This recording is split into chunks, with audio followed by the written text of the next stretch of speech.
السلام علیکم ورحمۃ اللہ وبرکاتہ۔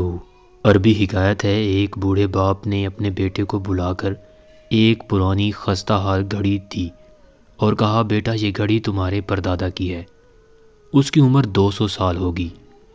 یہ گھڑی میں تمہیں دینا چاہتا ہوں، لیکن اس سے پہلے تمہیں میرا کام کرنا ہوگا۔ اسے لے کر گھڑیوں والی دکان پر جاؤ اور پوچھو وہ یہ گھڑی کتنے میں خریدیں گے۔ وہ لڑکا جب واپس لوٹا تو کہنے لگا، دکاندار گھڑی کی حالت دیکھتے ہوئے 5 درہم سے زیادہ قیمت دینے کو تیار نہیں۔ کہا، اب وہاں لے جا کر بیچو جہاں نوادرات فروخت ہوتے ہیں۔ وہ لڑکا جب وہاں سے واپس آیا تو بولا، وہ لوگ 5000 درہم دینے کو تیار ہیں۔ یہ سن کر وہ شخص بولا، اب اسے عجائب گھر لے جاؤ اور فروخت کرنے کا ارادہ ظاہر کرو۔ لڑکے نے واپس آ کر کہا، وہ لوگ اسے 50,000 درہم میں خریدنے کو تیار ہیں۔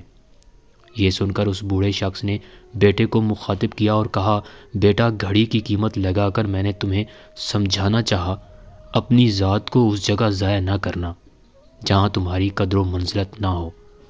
تمہاری اہمیت کا اندازہ وہیں لگایا جائے گا جہاں پرکھنے کی سمجھ ہوگی۔